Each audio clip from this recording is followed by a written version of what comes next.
본 방송에서 제공하는 투자 정보는 투자 판단에 대한 조언입니다.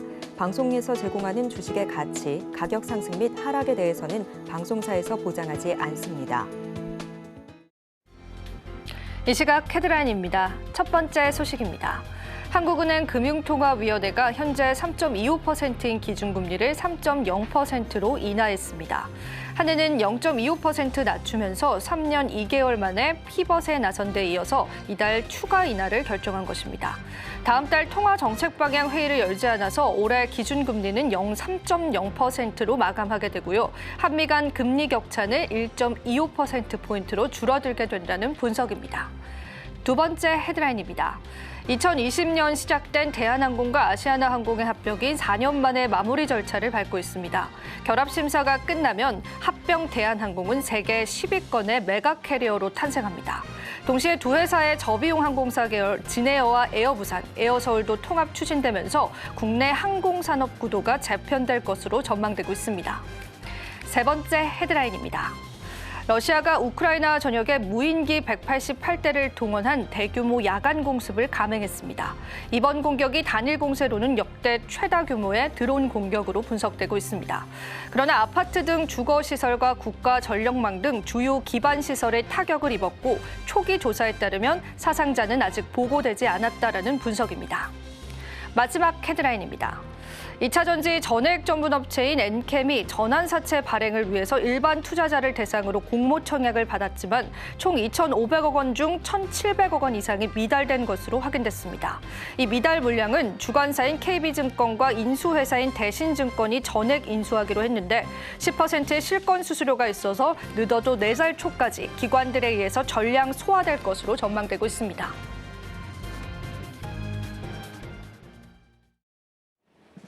시청자 여러분 안녕하세요. 마켓 쇼쇼쇼 진행의 이지영입니다.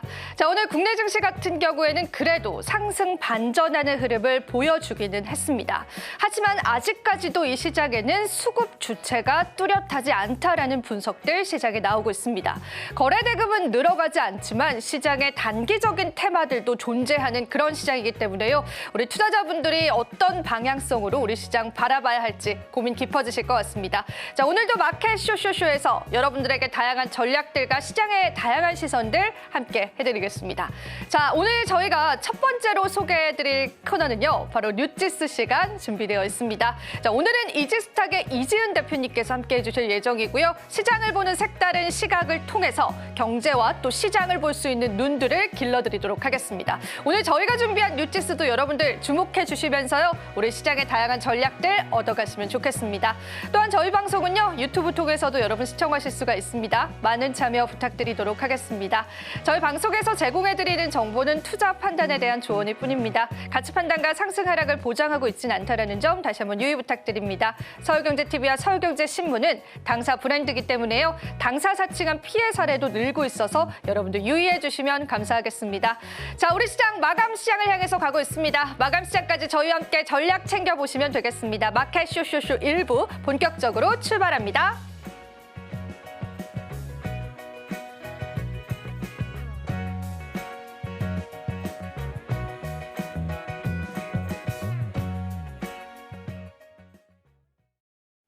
네, 마켓 쇼쇼쇼 오늘도 함께해 주실 분 바로 소개해드리겠습니다. 이지스탁의 이지은 대표님 함께해 주셨습니다. 대표님 안녕하세요. 안녕하세요. 네, 대표님 오늘도 또 저희와 함께해 주셨는데요. 자, 일단 저희 먼저 오늘 대표님께서 선정해 주신 헤드라인들 한번 열어보면서 오늘 시장 진단들 좀 받아보겠습니다. 첫 번째 헤드라인 바로 한번 열어주세요. 같이 한번 봐주세요, 대표님. 네. 자, 우리가 이 블랙 프라이데이 좀 기다리고 있는데 이런 큰 일정을 앞두고도 연말 온기에는 희비가 교차한다라는 그런 소식입니다.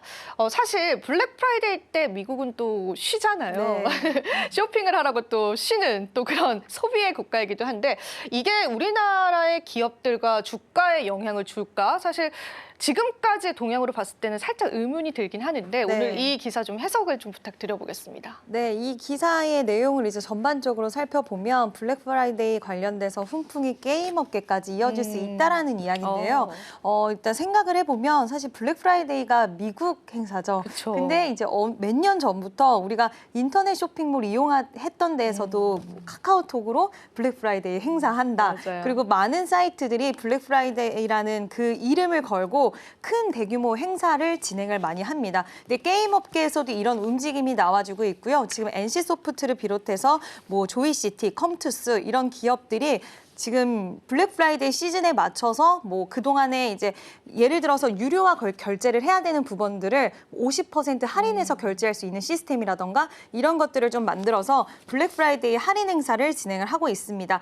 보통 이제 4분기는 게임 자체 산업에 대해서 계절적으로 성수기다라고 불리우는데 여기에 블랙 프라이데이에 대한 모멘텀까지 붙고 또 할인 행사를 통해서 많은 유저들이 또 결제를 진행한다라고 했을 때는 실적에 대한 기대감도 좀 가져갈 수가 있고요. 이게 만약에 단독으로 게임이 블랙 프라이데이만 오로지 기대한다라고 했을 때는 그 힘이 좀 약했을 수도 있을 것 같아요. 근데 최근에 전반적인 분위기가 한중 관계에 대한 개선 기대감. 그러니까 얼마 전 또 10월 말쯤에는 시프트업과 NC소프트가 판호 발급의 이슈를 가지고 왔습니다. 그러면서 게임주들이 다시 한번 시장에서의 주목도가 올라갔는데 지금 한중 관계 개선이 되다 보면 판호 발급에 대한 이런 원래는 뭐 몇 년에 한 번, 몇 달에 한 번 이렇게 했던 것들이 시계가 더 빨라져서 그 속도가 더 빨라질 수 있다라는 거. 그러면 중국 진출에 대한 모멘텀이 더 커질 수가 있고 중국 시장은 아무래도 게임 시장에서 굉장히 큰 시장이기 때문에 뭐 최대 시장이라고 평가받을 정도이기 때문에 판호 발급이 계속 좀 진행이 되다 보면 우리나라 관련된 기업들에게는 당연히 좀 좋은 이슈이기 때문에 이런 전반적인 부분들이 같이 좀 엮여서 블랙 프라이데이 수혜로서도 하나 좀 봐도 좋지 않을까라는 그런 뉴스의 의견이 아닐까 싶습니다.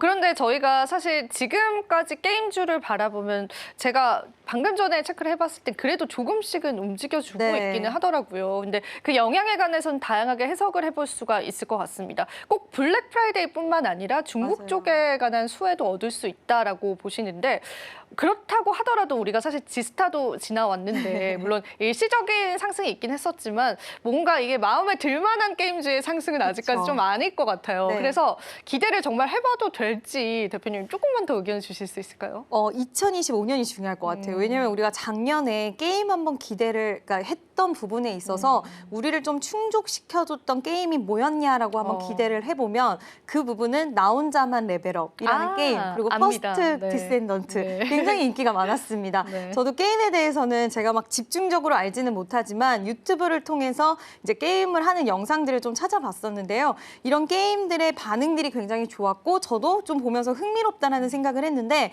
2024년을 돌아봤을 때 대역급이라고 얘기할 만한 게임들이 그렇게 많지 못했어요. 근데 2025년에는 많은 비용과 인력을 투자한 AAA 등급의 게임들이 출시가 된다라고 합니다. 나옵니다. 네, AAA급의 대작들이 대기를 하고 있다 보니 만약에 이 게임들이 흥행을 해주고 중국의 판호 발급에 대한 속도가 더 빨리 붙어주고 그리고 시장에 대해서 뭐 내수라던가 많은 글로벌 경제에 대한 부분들이 좀 살아난다라고 했을 때는 이런 게임주들이 다시 한번 지금 고개를 들어주고는 있는데 여기서 한 방이 좀 필요하잖아요. 그러니까요. 이런 부분들이 좀 이어질 수 있을 거라고 보고 있고요.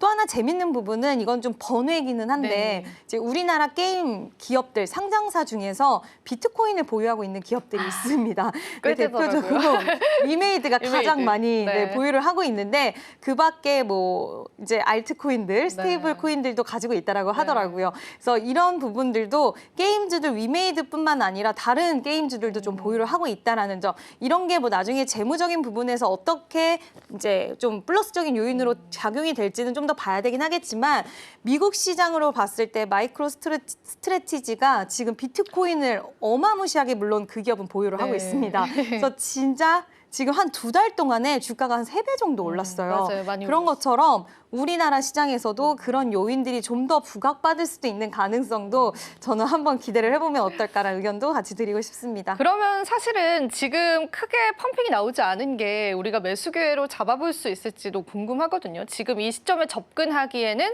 이런 기대감을 가지고 접근해도 괜찮을까요, 대표님?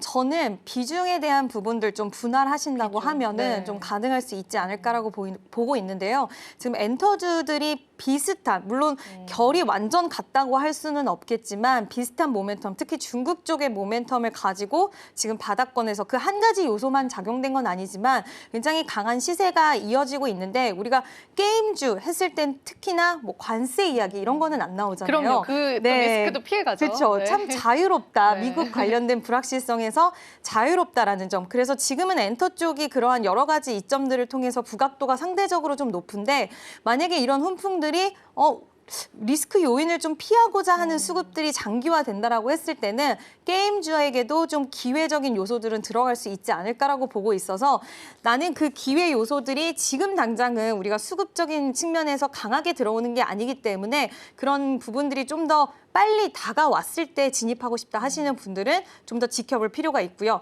나는 호흡 길게 가지고 게임주들 내년을 한번 기대해볼래라고 하시는 분들은 분할 매수 관점으로는 지금도 저는 매수에 대한 부분들은 유효하지 않을까라고 보고 있습니다. 네, 좋습니다. 여러 가지 리스크를 피해가는 게임주, 여러분들 지금 시점에서 주목해 보셔도 좋은 전략 될 것 같습니다. 자, 그럼 저희 첫 번째 뉴지스는 여기서 한번 마무리해보고요. 두 번째 뉴지스 헤드라인 바로 한번 열어보겠습니다. 자, 오늘도 기대되는 두 번째. 고환율, 고물가, 고금리. 쓰리고 엔터주로 수십 패스 될 수 있다. 앞서서도 이제 게임주에서 잠깐 언급을 해줬는데, 우리 이런 엔터주의 다양한 수혜를 우리가 우려하는 부분들이 오히려 받아간다면 엔터주 투자 포인트로 가져갈 수 있을 것 같은데, 대표님 해석을 좀 부탁드려보겠습니다. 사실 엔터주는 좀 우리 시장에서 이번 연도에 특히 지금 여름 때도 그랬고 굉장히 아픈 손가락 같았어요. 뭔가 모멘텀이 있을 듯한데도 시세에는 전혀 반응이 없고 오히려 더 떨어지는 모습들만 나오다 보니까 많은 사람들이 엔터주는 올해는 힘들 수도 있겠다. 저도 사실 엔터주를 바라보는 시각이 약간은 보수적이었어요. 내년에 BTS가 귀환을 하고 한다 하더라도 3분기부터는 움직이기 쉽지 않을 거다. 적어도 4분기 끝자락 아니면 내년 상반기 정도는 돼야 되지 않을까라고 생각을 했는데, 이 부분에 있어서 촉매제 역할을 해준 게 바로 JYP 엔터였습니다. 의외의 실적을 발표를 맞아요. 해줬고요. 실적이 의외로 잘 나오면서 굉장히 시장에서는 갑작스럽게 기대감이 확 살아나는 양상을 보여줬고, JYP 빼고 다른 3사의 다른 기업들에 대해서는 실적이 좀 좋지 않을 수 있다는 평가가 있었지만, 그럼에도 불구하고 내년을 한번 기대해보자. 그리고 블랙핑크, BTS, 또 GD 이번에 나왔잖아요. 마마 공연을 보고 저도 깜짝 놀래기도 했는데 그런 GD라던가 예전에 약간 고연차의 이런 그룹들이 다시 귀환을 하면서, 우리가 좋아하는 그렇죠. 제 스타일의 그룹들인데 맞아요. 다시 귀환을 하면서 시장의 분위기를 살려주더라고요. 그래서 전반적으로 투자자들의 심리가 살아나고 있고, 시장이 워낙 불안정하다 보니까 이 엔터주가 가지고 있는 불안감, 바로 이제 멤버들이 뭐 문제 일으킬 수 있다, 리스크. 그리고 어두워 이런 문제들, 이런 것보다는 사실 시장 리스크가 더 무섭다라는 평가들이 있으면서 차라리 엔터주가 지금 바닥권의 자리를 유지하고 있고, 이런 부분들이 좀 이점이다라고 시장은 해석을 했고요. 방금 저 뉴스에서 봤던 것처럼 또 환율에 대한 부분도 우리가 기대할 수가 있는 그건 게, 궁금해요. 환율은 어떤 영향을 끼칠까요? 아무래도 뭐 우리가 외국에서 북미 쪽에서 콘서트 많이 진행을 하잖아요. 네. 근데 콘서트 티켓을 발행을 할 때 달러로 이제 결제를 하게 되고, 굿즈 판매라던가 이런 부분들이 거의 다 앨범도 마찬가지고요. 그러다 보면 당연히 우리가 한동안은 옛날 가수들한테 외화벌이 한다라는 이야기도 막 했었잖아요. 네. 그런 것처럼 이게 뭐 단기적으로는 특히 좀 지금 워낙 환율이 좀 고공행진, 물론 변동성이 예전보다는 좀 축소됐다라고는 하지만 여전히 높은 환율을 유지하고 있기 때문에 이와 관련돼서 좀 단기적으로 봤을 때는 우리나라 또 지금 이번에 스트레이키즈 공연 전석 매진됐더라고요. 맞아요. 미국에서 LA와 뉴욕에서 매진이 됐는데 각각 1회씩 또 추가 공연을 한다라고 하더라고요. 네. 이게 다 외화벌이 아니겠습니까? 맞습니다. 그래서 이런 것들이 결국에는 고환율의 수혜로 이어질 수 있다라는 내용이고, 요즘 엔터주들 참 좋더라고요. 근데 사실 이제 환율이 지금은 조금 소강 상태이긴 하지만 그래도 높은 수준이잖아요. 근데 이 환율의 수혜도 받을 수 있고, 무엇보다 관세 부담이 없다라는 부분에서 관세를 사실 엔터주에 어떻게 매길 수 있겠습니까? 그래서 그런 부분들 때문에도 좀 좋을 것 같은데, 4대 엔터주를 놓고 봤을 때는 이제 YG나 JYP는 어느 정도 시세에 나왔고, 이제 SM도 이제 시세가 나왔다고 하면 나올 만한 네. 그런 기업인데 그럼 우리가 하이브 쪽으로 좀 봐야 되는지 그러니까 기업을 조금 좁혀주시면 조금 더 좋을 것 같아요. 저는 사실 하이브 제일 좋게 아, 그래요? 봤었거든요. 네. 왜냐하면 뭐 되게 굉장히 단순한 요인이라고도 볼 수는 있겠지만 결국에는 BTS가 지금 그동안의 월드 투어를 못했기 때문에 그 월드 투어를 단행했을 때 그 파급력은 엄청날 거라고 보고 있어서 워낙 팬덤이 되게 깊고 그렇네요. 넓게 형성이 되어 있는 그룹이잖아요. 그래서 솔로 활동했을 때도 반응이 좋았는데 완전체가 컴백을 하게 됐었을 때는 굉장히 큰 파급력을 가지고 올 거라고 보고 있고 이런 부분들을 결국 직접적으로 가져갈 수 있는 쪽은 하이브라고 생각을 했고요. 예전에 동방신기와 빅뱅이 이제 전역을 하고 나서의 주가 흐름들, 전역 전후의 주가 흐름들을 보면 굉장히 시세 흐름이 좋았기 때문에 좀 후발주의 성격이고 내년 한 6월쯤을 예상을 하고 있더라고요. 그래서 아직 시간이 좀 남아있기 때문에 시장에서의 반응은 상대적으로 지금 활발하게 활동을 하고 있는 그룹들을 보유하는 쪽이 더 빠르게 움직이고 있긴 하지만 이러한 요인들이 또 적용이 될 수 있다라고 보고 있고 또 위버스에 대한 수익화 이런 부분들도 좀 저는 기대하고 있는데 하이브는 그 어도어 관련돼서의 불확실성이 그러니까요. 뭐 시장에서 반응은 예전만큼 하지는 않지만 그래도 이왕이면 리스크적인 측면이 없는 쪽을 좀 선호하는 수급과 또 게임 쪽에 관련된 사업 쪽이 살짝은 부진하다는 점이 있을 것 같기는 한데 저는 이 BTS의 귀환이 결국에는 굉장히 큰 도움을 주지 않을까라고 보고 있어서 전반적으로 좀 엔터주들은 키 맞추기 하면서 같이 가지 않을까라고 보고 있습니다. 그런데 우리가 이제 미국 시장에서의 점유율도 좋지만 사실 일본 시장에서도 독보적인 위치를 갖고 있잖아요. 네. 근데 일본은 미국과는 다르게 또 엔저 현상은 좀 계속 지속되고 있습니다. 그래서 네. 그게 리스크로 다가가진 않을까. 너무 확대 해석일까요, 대표님? 리스크라고까지 보기는 좀 어려울 것 같고요. 다만 이제 아쉬울 것 같기는 해요.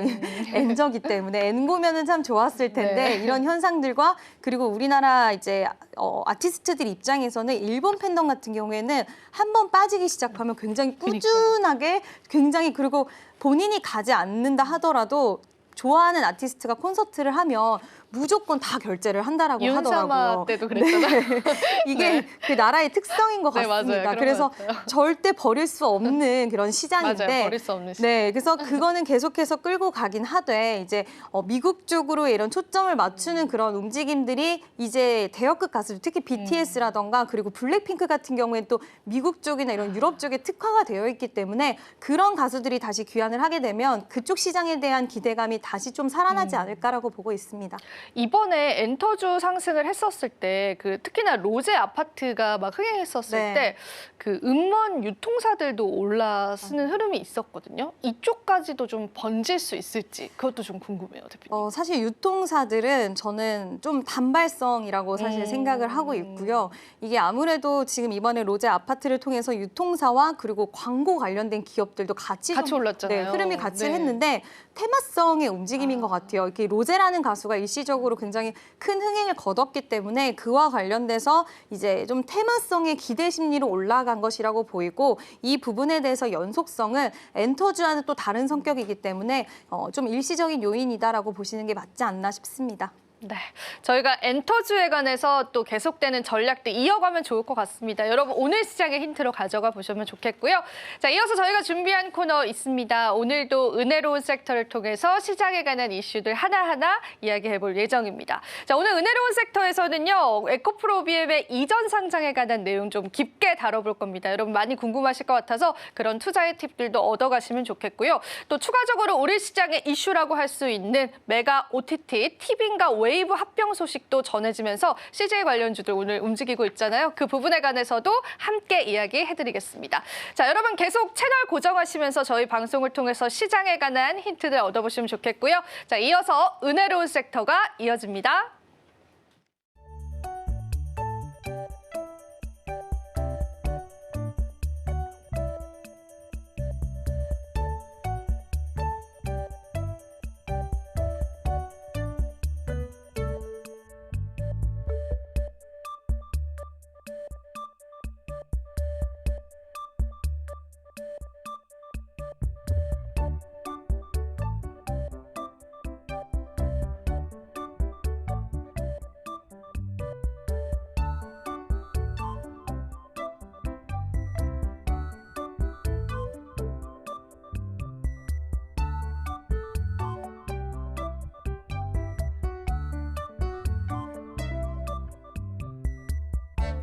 네, 은희로운 섹터 장은희입니다. 오늘 이사 소식이 하나 들려왔죠. 어떤 이야기였는지 자세하게 살펴보도록 하겠습니다.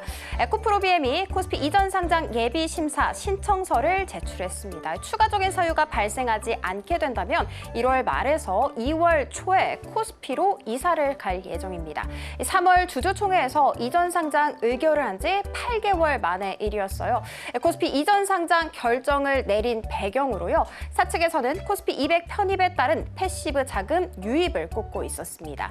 만약에 200의 편입이 되게 된다면 자금 유입, 거래량, 기업 신뢰도 모두 다 나란히 우상향 곡선을 그릴 가능성이 높습니다. 왜냐하면 조건이 좀 까다롭기 때문이겠죠. 시총을 바탕으로 시장 대표성, 산업 대표성, 유동성 이런 여러 가지 조건을 다 충족을 해야만 코스피 200에 편입이 될 수 있습니다. 즉 다시 말해서 외국인과 기관이 추후에 이 종목에 대해서 좀 긍정적으로 바라볼 가능성이 높다라고 해석을 해볼 수가 있습니다. 그래서 이 편입 이야기가 나온 종목들은요. 통상적으로 편입 전까지 주가가 고공행진을 하는 경우가 상당히 많습니다. 그 사례로 이수 스페셜티 케미컬 한번 들고 와봤습니다. 발표일이었던 5월 24일부터 시작해서 편입이 실제로 시행이 됐었던 6월 14일까지 한 달도 채 되지 않는 기간 동안 13% 고공행진을 하기도 했습니다. 다만 편입이 되고 나서 좀 주가가 지지부진하다는 점은 체크를 해 두셔야겠습니다. 자, 그리고 또 다른 이슈도 짚어보도록 할게요. 최근에 상상인증권에서 에코프로 BM의 목표 주가를 20만 원에서 14만 원으로 무려 30%나 하향 조정을 했습니다. 조정의 배경 살펴봤더니 북미 성장성 불확실을 꼽고 있었어요. IRA가 정책적으로 굉장히 잡음이 많은 상황이죠. 이 잡음은 트럼프가 정말 취임이 돼야만 좀 없어질 것으로 예상되고 있습니다. 즉 다시 말해서 미국의 전기차 판매 둔화 가능성을 여전히 배제할 수 없다 이렇게 해석을 해볼 수가 있겠죠. 그리고 또 다른 이유로요. 에코프로비엠의 내년 총 생산 가능량을 28만 톤으로 하향 조정을 했거든요. 그럼에도 불구하고 2023년 수준과 유사할 것으로 내다보고 있었습니다. 자, 그리고 또 다른 이슈도 짚어보도록 할게요. 이틀 전이었죠. 에코프로 머티가 삼성 SDI와 공급 계약 소식을 전했습니다. 그 규모가 2,056억 원에 달하는데 이 규모는요. 에코프로 머티 전체 매출의 한 22%라고 합니다. 자, 그러면 오늘 주가는 어떻게 움직이고 있을까? 일단 BM 같은 경우에는요. 이전 상장 소식 그대로 안아가게 되면서 장중한 때 7%까지 강한 슈팅이 나왔고요. 에코프로 같은 경우에도 빨간불 잘 그려주고 있습니다. 왜냐하면 에코프로는 에코프로 BM의 지분 45.5%가량을 보유하고 있기 때문입니다. 반면에 에코프로 머티 같은 경우에는요. 장중한 때 약세를 보이기도 했습니다. 이 머티는요. BM의 매출 상당 부분을 의존하고 있는 기업이죠. 즉 다시 말해서 이전 상장의 직접적인 수혜를 받을 수 있는 종목만 강세를 보였다라고 해석을 해볼 수가 있습니다.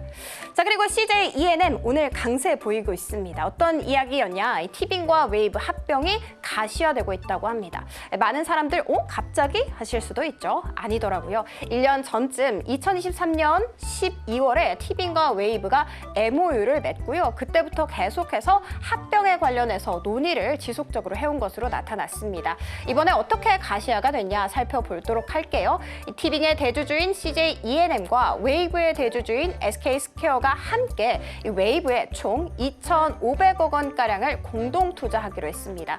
공동 투자 방식으로 웨이브가 신규로 발행하는 전환사채 취득 방식을 취한 것으로 알려졌습니다. 이 CJ ENM 같은 경우에는 여기에 한 1,000억 원가량을 투자키로 했거든요. 합병에 대한 강한 의지로 해석을 해볼 수가 있습니다. 합병 법인 출범은 내년 상반기께로 예상되는 가운데 사측에서는 합병 법인이 만약에 출범이 되게 된다면 OTT 시장 내 경쟁력을 한층 더 강화하는 계기가 될 것이라고 이야기했습니다. 토종 OTT 정말 날아오를 수 있을지 많은 기대 부탁드리도록 할게요. 자, 그리고 국내 테마탑 3로 들어가 보도록 하겠습니다. 일단 최상단에 이름을 올리고 있는 쪽은 화폐와 금융 자동화 기기입니다.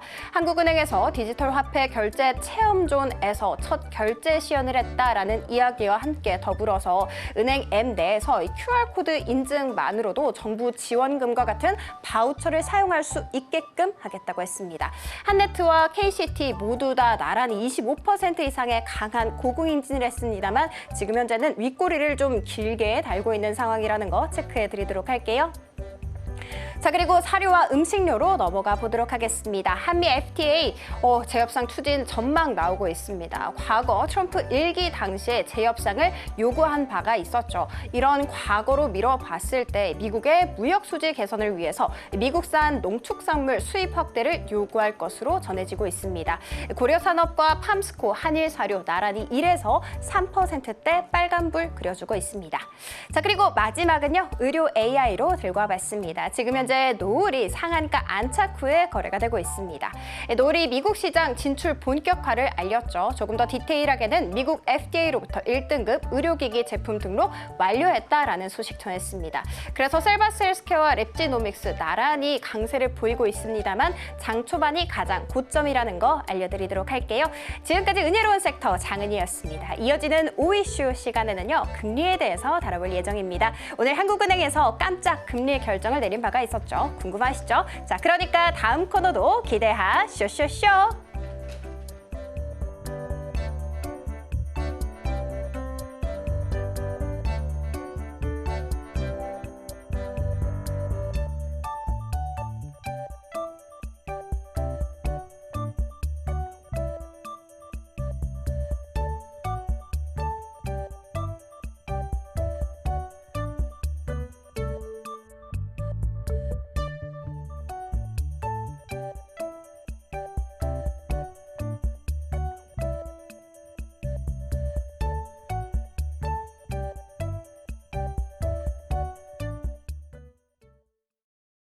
네, 은혜로운 섹터를 통해서 우리 시장 오늘 어떻게 펼쳐지고 있는지 함께 이야기 들어봤습니다.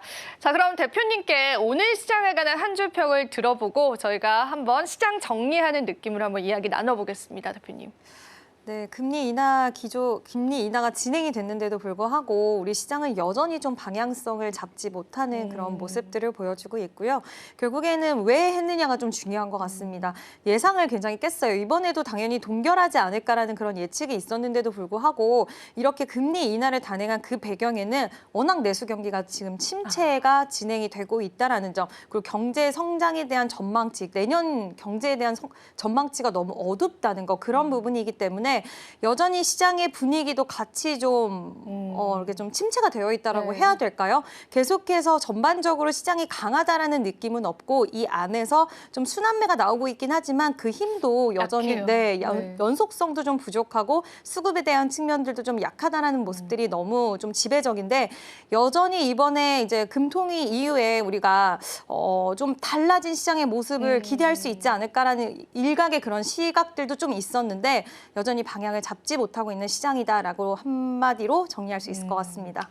방향성 오리무중이다. 우리 시장 최근 보면은 이제 방향성도 좀 잘 모르겠고 시장 자체 흥미가 좀 없어지는 것도 사실인 것 같습니다. 하지만 우리 이럴 때일수록 또 시청자분들 저희랑 같이 힘내시면 좋겠습니다.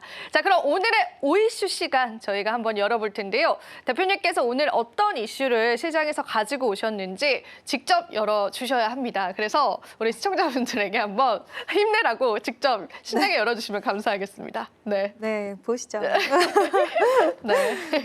네. 뭘까요? 오늘 이 이슈는. 네, 오늘의 주제는 기준금리 깜짝 인하, 경제성장 하방 압력 커지나라는 주제로 한번 이야기를 해보려고 합니다. 네. 왜 가지고 오신 거죠, 이 이슈를? 결국에는 방금 말씀드린 것처럼 지금 이제 경제에 대한 우리가 이슈가 지금 계속해서 좀 발목을 잡을 것 같은데 맞아요. 이 기조가 내년까지 이어질 수 있지 않을까라는 그런 슬픈데요. 어두운 분위기들이 좀 네. 나오고 있는 상황입니다. 안 그래도 기업들의 실적이 이번 3분기 실적 때 시장에서의 이제 4분기 실적까지 좀 우려할 수 있는 그런 기업들의 실적들을 좀 선보이면서 뭐 글로벌 경기 침체에 대한 부분이라던가 그리고 내수 경제에 대한 부진 이런 부분들이 우리나라 기업들의 3분기 실적도 좀 어둡게 만들었는데 이번에 이런 통화 결정을 통해서 4분기에 대한 부분들 그리고 내년까지도의 이런 좀 먹구름이 끼지 않을까라는 이런 우려감들이 있을 것 같은데 그럼에도 불구하고 우리가 이런 기조의 시장에서 또 성장주들은 또 좀 기지개를 펴는 모습들이 나와주기도 하거든요. 그래서 이런 기조 안에서는 시장에서의 이런 전반적인 분위기나 이런 것들을 봤을 때 오늘 바이오 종목들도 좀 움직이더라고요.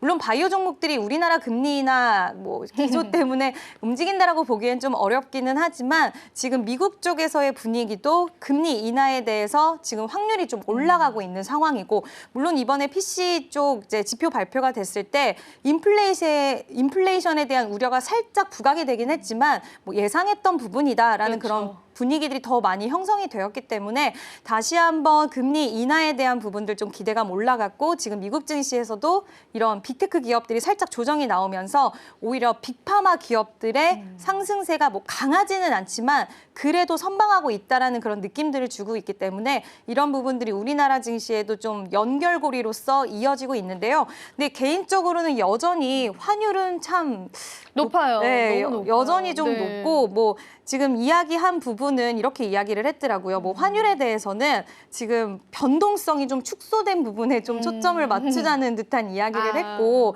만약에 이번에 금리 인하를 통해서 내수 경제가 저도 개인적으로는 좀 살아났으면 좋겠다라는 생각이 드는데 아무래도 지금 트럼프 2.0 시대가 오면서 관세라던가 우리나라 입장에서는 무역에 대한 부분들 이런 것들에 대한 리스크가 커질 수밖에 없는 그런 상황들이 만들어지다 보니까 그럼 꺼낼 수 있는 카드는 내수라도 살리자 네. 이런 부분이었다라고 생각을 합니다. 그래서 이런 것들이 좀 선순환의 효과로 이어질 수 있으면 좋겠지만 전반적으로 시장의 분위기에서는 받아들이는 모습이 그렇게 좋게 받아들여지지는 못하는 것 같아요. 오늘 수급적인 측면에서도 뭐 외국인의 수급이나 이런 부분들 여전히 지금 외국인들의 수급이 돌아오지 않고 있기 때문에 이런 요인들이 아직까지 우리나라 시장에서는 좀 해결해야 될 과제들이 여전히 많이 남아있다라는 거. 그래서 지금 같은 시장에서는 아까 앵커님이 말씀하신 것처럼 우리는 희망을 보기는 해야겠지만 그래도 시장 분위기에 맞춰서 대응을 해야 되기 때문에 지금의 시장에서는 우리가 어느 정도의 현금 확보도 저는 좀 필요하지 중요하다. 않을까라고 생각을 합니다. 그런데 이제 한은의 금리 인하보다 우리 국내 증시는 미국의 금리 인하에 조금 더 민감하게 반응합니다. 맞아요.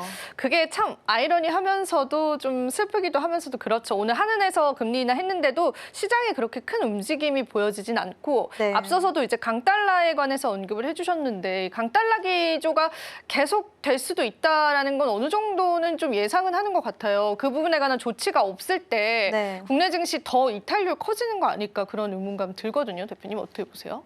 충분히 그럴 수 있는 가능성은 좀 있을 거라고 보고 있고요. 실질적으로 지금 외국인의 자금 이탈은 좀 지속되고 있는 상황이고 그렇죠. 강달러 기조 현상이 쉽게 누그러지지는 않고 있습니다. 물론 뭐 달러 인덱스 같은 경우에도 조금은 변동은 보이긴 하지만 여전히 강세 기조를 이어가고 있고 지금 돌아가는 트럼프 정권에 대해서 이제 새롭게 2.0 시대가 열렸을 때는 미국에 대한 그런 뭐 위상이라든지 미국이 더욱더 힘을 가져갈 수 있는 부분들이 더 많이 발생할 수 있기 때문에 이 기조 자체는 변하지 않는다는 전제하에 결국에 그런 외국인들의 수급이 우리나라로 유입될 수 있는 이유가 무엇인가라고 봤을 때는 지금 불안해하는 요소는 바로 그거죠. 시장에서도. 그럼 우리나라를 도대체 가격이 저렴하다는 이유로 사야 할까? 외국인들의 들어오지 않는 입장에서도. 거죠. 네, 근데 네. 그거에 대해서 물음표가 있다 보니 매수를 하지 않는 그런 기조도 있는 것 같고요. 특히 반도체 같은 경우에도 지금 얼마 전까지만 해도 그래도 우리가 좀 희망을 가졌었는데 최근에 반도체 관련돼서는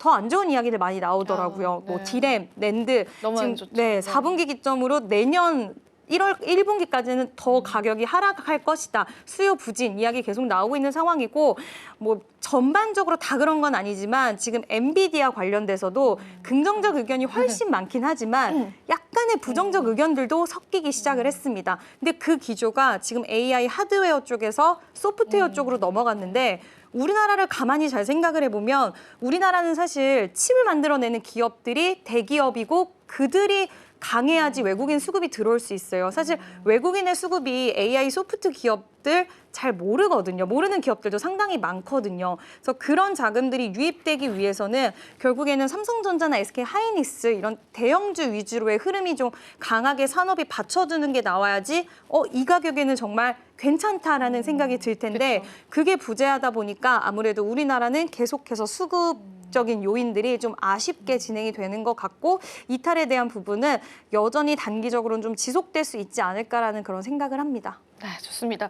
저희가 또 너무 부정적인 이야기만 드린 것 같지만요. 아닙니다. 저희는 또 시장의 희망을 찾아드립니다. 대표님께서 오늘도요. 이 OEC를 통해서 또 시장에서 주목할 만한 섹터도 가지고 오셨거든요. 과연 이렇게 이제 대내외적으로 안 좋은 상황에서도 우리가 좀 집중할 만한 sek터 있을까? 많은 분들 궁금하실 것 같은데요. 대표님께서 직접 또 소개를 해주신다라고 합니다. 대표님 어떤 섹터일까요, 오늘? 네, 오늘 제약바이오입니다. 네. 제약바이오 이슈인데 네. 이제 앞서서도 제가 좀 말씀을 드리긴 했지만 지금 미국 시장에서도 빅파마 기업들이 아직까지 좀 강하다라고 할 수는 없지만 반등세가 보이고 네. 있는 그런 상황이고요.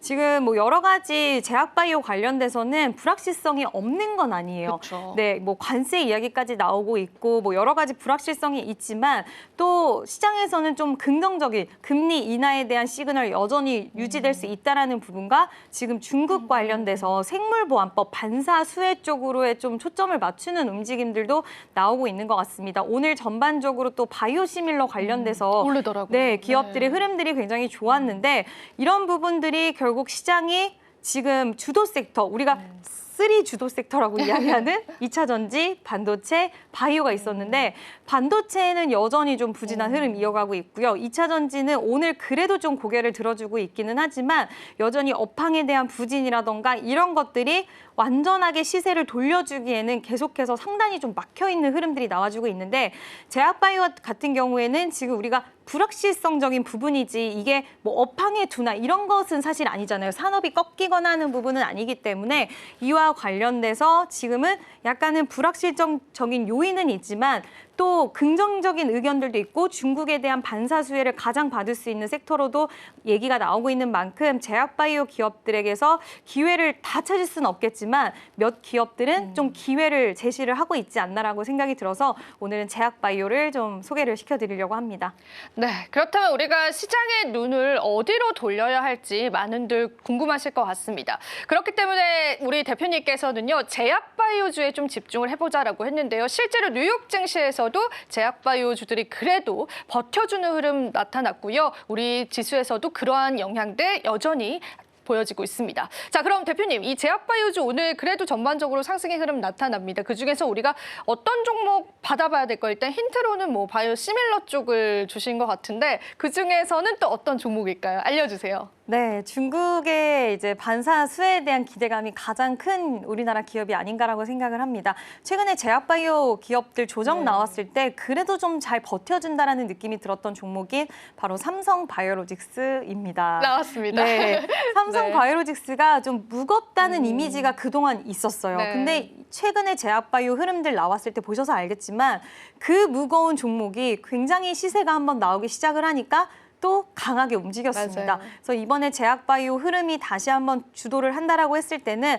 예전에 그 흐름과 또 비슷한 양상 나올 수 있다라고 보고 있고요. 뭐 이 기업은 워낙 아시겠지만 이번 연도에 수주를 정말 많이 맞아요. 좋은 소식을 가지고 정말로요. 왔습니다. 네. 네, 그동안에도 뭐 잘하고 있다라는 평가를 받기는 했지만 올해는 확연히 달라진 모습을 보여줬고 그게 결국에는 이렇게 수주를 많이 받는다는 건 이 기업의 CMO 시장에서의 기술력을 인정을 받았다라는 부분으로도 해석을 할 수가 있는데요. 일단 한 가지의 종류로만 이 CMO를 우리가 수주 받은 게 아니라 다양한 항체에 대한 부분들을 받았기 때문에 그러니까 수용할 수 있는 기술력들이 굉장히 많은 거고 이 부분에 있어서는 앞으로의 저변을 확대할 수 있는 부분들이 무궁무진하게 좀 열릴 수 있다는 것으로도 우리가 해석을 할 수가 있을 것 같아서 삼성바이오로직스 오늘 추세 전환이 좀 명확하게 나오는 것 네. 같더라고요. 그래서 삼성바이오로직스는 지금 4공장이 2025년 4월 달에 또 완공이 됩니다. 그러면 5공장이 완료가 되고 지금 그 앞으로 6공장부터 지난번에 로드맵 얘기할 때 8공장까지 얘기를 했는데 이 기업의 특징은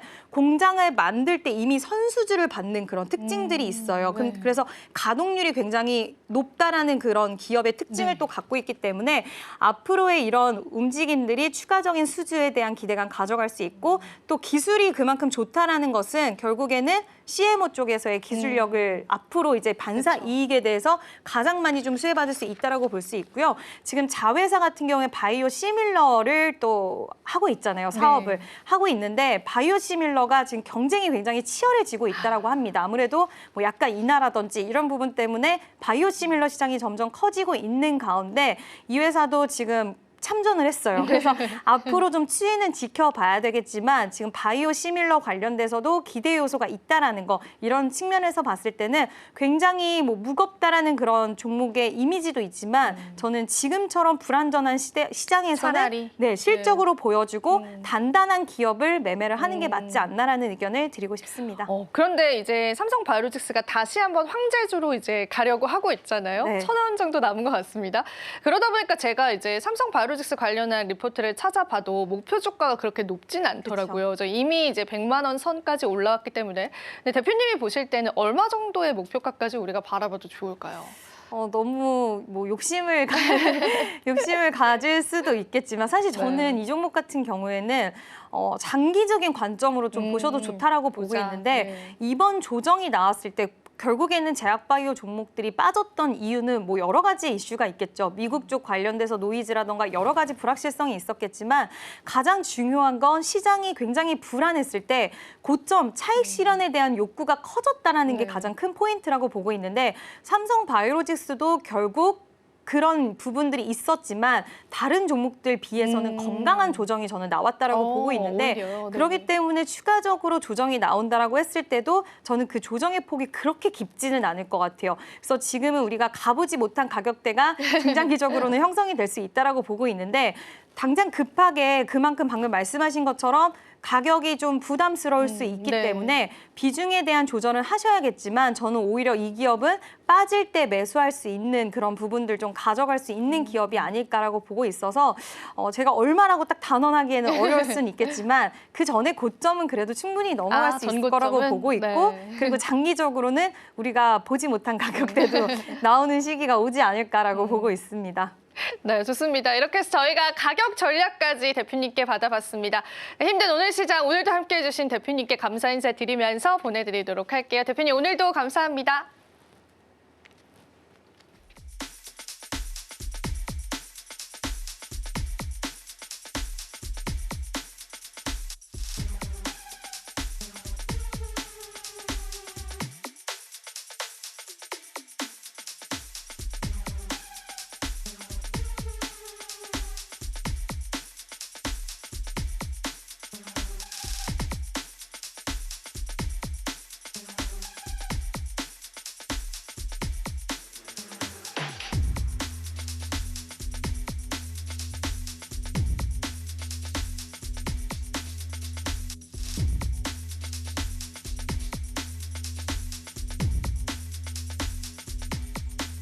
네, 마켓 쇼쇼쇼 오늘 마지막 코너 인사드립니다.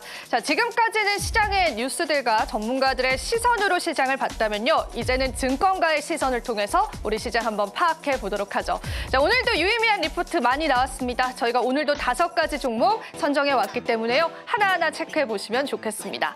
자, SK하이닉스 한번 짚고 넘어가 봐야 될 것 같습니다. 어제도 제가 SK하이닉스에 관한 목표가에 관해서 언급을 해드렸었는데 어제 SK하이닉스의 장 마감 이후에 밸류업에 관한 공시가 좀 있었고요. 그 이후에 다양한 증권사에서 SK하이닉스에 관한 목표가를 수정하는 모습까지도 확인이 됐습니다.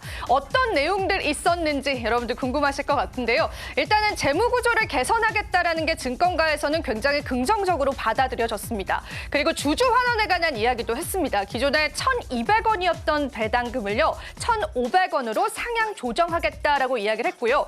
SK하이닉스는 그 잉여 현금에 관해서 주주들에게 다시 돌려주곤 했었는데 이 잉여 현금을 재무구조 개선을 위해서 사용하겠다라는 그러한 포부도 제기하기도 했습니다. 아무래도 레거시 반도체에 관한 부정적인 인식이 시장에 있다 보니까 어느 정도의 현금 확보가 중요하지 않을까라고 판단한 것처럼 보였고요. 증권가에서는 이런 SK하이닉스의 조치에 관해서 굉장히 긍정적으로 이야기를 하긴 했습니다.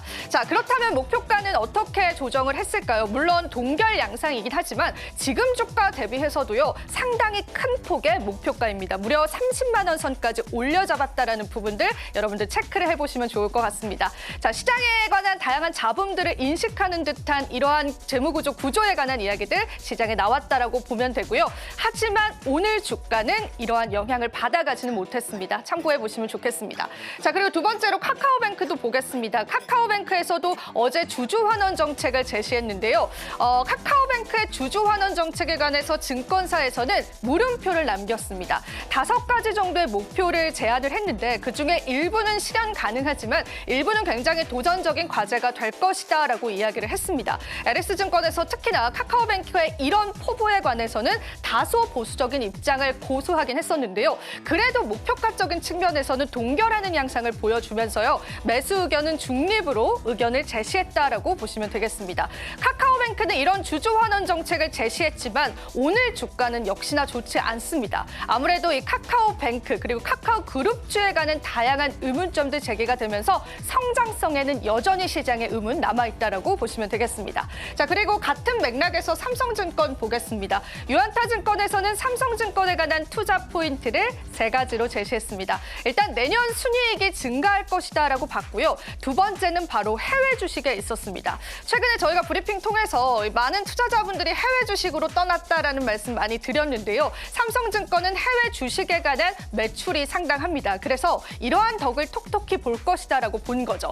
거기에다가 추가적으로 IB 분야, 그러니까 본업도 너무나 잘하고 있기 때문에 사실상 목표하는 목표가에 관해서는 상향 조정하는 모습도 보여줬습니다. 자, 요즘에 목표가 상향 조정된 종목들 많지 않거든요. 근데 삼성증권에 한해서는 큰 폭으로 목표가를 상향 조정했다라고 보시면 되겠습니다. 실적이 계속해서 기대가 되는 만큼요. 여러분들 주가의 방향성들도 체크해 보시면 좋겠습니다. 자, 그리고 이제 전진건설 로봇도 볼 텐데요. DS투자증권에서는 전진건설 로봇에 대해서는요. 신규 종목으로 편입하기도 했습니다. 일단은 펌프카 관련 업체인데요. 이 전진건설 로봇 같은 경우에는 수출을 굉장히 잘하고 있습니다. 국내에서도 1위 업체이기도 한데요. 수출 같은 경우에는 무려 80%에 육박한다라고 합니다. 그것도 북미 쪽과 중동 쪽에 관한 수출이 주를 이룬다라고 합니다. 자, 그런데 미국은 이런 문제가 있습니다. 지금 미국 내에서는요. 펌프카에 관한 수요는 많지만 미국 내에 있는 기업들 중에 펌프카를 제대로 생산하는 기업 없습니다. 그렇기 때문에 전진건설 로봇이 이러한 수주를 받아갈 수 있을 것이다라고 보는 거죠. 이것이 실적으로 반영이 된다면요. 실질적으로 더 많은 주가의 상승도 기대할 수 있다라고 봤습니다. 물론 신규 편입 종목이기 때문에요. 목표가는 39,000원 선으로 평가가 되어 있지만 추가적인 목표가 상향도 제시하긴 했습니다. 우리가 우크라이나 재건 관련해서도 2026년도부터 본격적인 실적이 예상된다라는 사업적인 그런 전망도 있거든요. 여러분들이 전진건설 로봇도 한번 주의 깊게 살펴보시면 좋겠습니다. 자, 마지막으로 두산로보틱스 한번 살펴볼까요? 얼마 전에 합병을 계속해서 감행했었던 두산로보틱스는요. 사실 지배구조 개편 최대 수혜주로 전망되고 있습니다. 우리가 두산밥켓에 관한 현금 잉여 자금을 두산로보틱스가 사용할 것이다라는 건 다들 예상을 하셨을 텐데요. 이런 현금뿐만 아니라 두산밥켓이 가지고 있는 채널을 통해서 마케팅 비용도 절감할 수 있을 것이다라고 본 거죠. 사실상 이 두산로보틱스는요. 이번 합병으로 인해서 세계 최대 규모의 로봇 기업으로 탄생이 됐습니다. 그러한 밸류들을 가져간다면 또 시장에서 평가는 다시금 평가를 받게 될 것처럼 보이고 있습니다. 하지만 안타깝게도요. 두산밥켓에 관한 신규 리포트는 없었습니다. 이러한 지배구조 개편에 관해서는 두산로보틱스의 수혜가 더 많은 것처럼 보였고요. 당장 두산밥켓에 관한 실적이 이 두산로보틱스에 편입이 되게 될 텐데 그렇기 때문에 목표 주가 역시도 굉장히 큰 폭으로 올려잡았습니다. 이런 부분들도 여러분들 한번 체크해 보시면 좋겠습니다. 자, 그럼 저희 이제 암호화폐 시장으로 한번 넘어가 볼까요? 암호화폐 시장도 변동성 간밤에 포착이 됐습니다. 비트코인 시세부터 보겠습니다. 현재 비트코인은 95,000달러 선 나타내주고 있는데요. 간밤에는 96,000달러 선을 다시 탈환하는 모습을 보여줬기 때문에요. 시장에 가는 방향성은 상당히 다양하기도 했습니다. 자, 이 비트코인에 관해서는 계속되는 수급 유입도 현재 포착이 되고 있고요. 얼마 전에 장기 보유자들의 일부 매도가 있긴 했었지만 다시금 수급이 유입되면서 시장에서 다시금 상승률 나타내고 있다라고 보시면 되겠습니다. 하지만 지난밤의 주인공은요. 비트코인이 아니라 이더리움이었습니다. 이더리움은요. 더 큰 폭의 상승률을 나타냈는데요. 현재 구간에서는 보합권 나타나고 있지만요. 3,500달러 선까지 도달하면서 제2의 강세장이 도래했다라는 시장의 분석도 나왔습니다.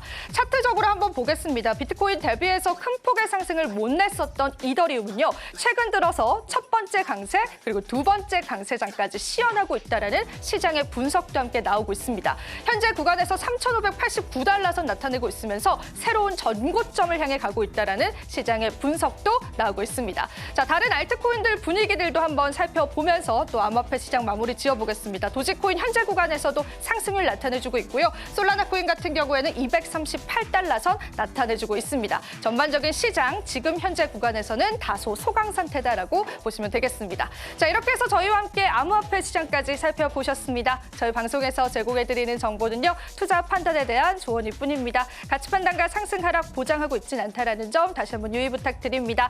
저희 마켓 쇼쇼쇼 1부는 여기서 인사드리도록 하겠습니다. 잠시 후 2부에서 오후장 전략 이어가 보도록 할게요. 시청해주신 여러분 고맙습니다.